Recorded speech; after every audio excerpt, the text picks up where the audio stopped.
The name of the Theotokos expresses the whole mystery of God's saving dispensation, wrote John of Damascus nearly 2,000 years ago.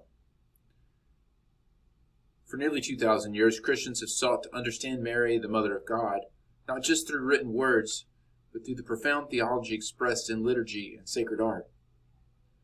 To truly grasp Marian theology, we have to look beyond the academic text to where the faith is actually lived, the prayers, hymns, and especially the icons of the Christian church. Icons, of course, aren't merely decorations, but in Orthodox theology, these are windows into divine truth, and the images themselves have been shaped by centuries of prayer and contemplation. Unlike many of the topics that we've seen so far, we're not reading great treatises on Mary, but we are looking at these liturgical images and songs and prayers. And that's where we'll find the real theology of who Mary is.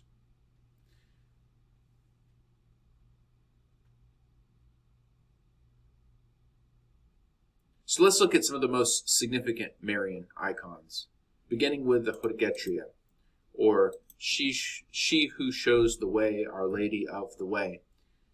Here we see Mary standing majestically, pointing to Christ with her right hand. She doesn't draw attention to herself, but she directs us to her Son.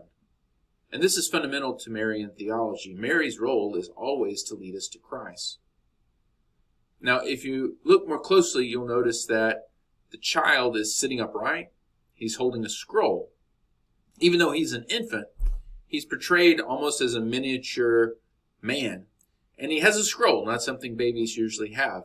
The scroll is representative of his divine wisdom, which he possessed even as an infant. And Mary's gesture, pointing to him and to the scroll, is saying, whatever he says to you, do it. The same words that she spoke at the wedding feast in Cana of Galilee in John chapter 2.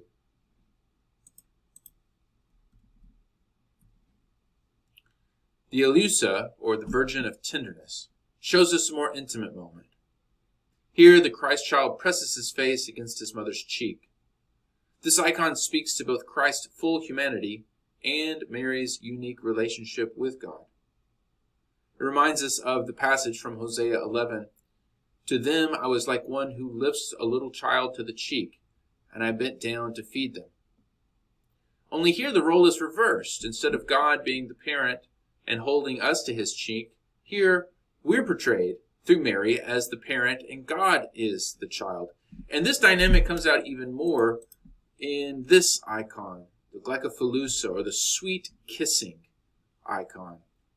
Here the embrace is even more tender. And what we see, and this is clear in some of the other versions of this icon, is the child clutching at Mary's robes, reaching his hands around her neck, caressing his mother's face. There's nothing a child wants more than his mother. And here, again, with that flipped imagery of God as child, what we see is God wanting us like a little child wants its mother, clutching, grasping, groping for us.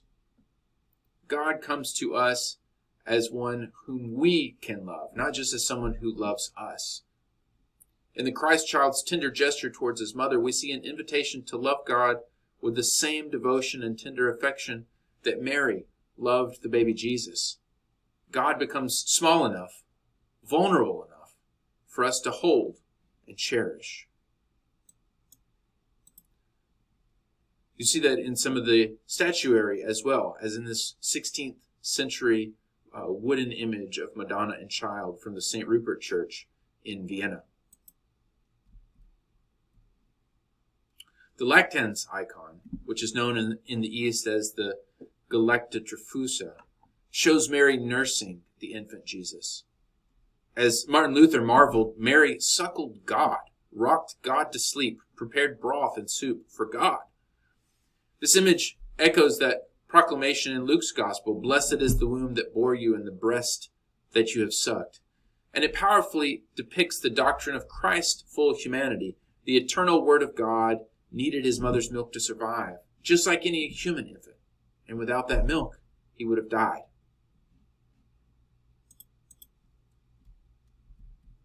Here we see an image that's very common in Orthodox churches. The Platitera icon shows Mary with Christ in her womb, surrounded by a mandorla of light. The inscription often reads, "More spacious than the heavens," and it reflects the paradox that Mary's womb contained him whom the universe itself cannot contain. This is also the sentiment that comes out in the ancient Ambrosian hymn, which I gave you to read separately. The God whom earth and sea and sky adore and laud and magnify, whose might they claim, whose love they tell, in Mary's body comes to dwell. O Mother blessed, the chosen shrine, wherein the architect divine, whose hand contains the earth and sky, has come in human form to lie. Blessed in the message Gabriel brought, blessed in the work the Spirit wrought, most blessed to bring to human birth the long desired of all the earth. These icons aren't just art. They're theology written in light and color.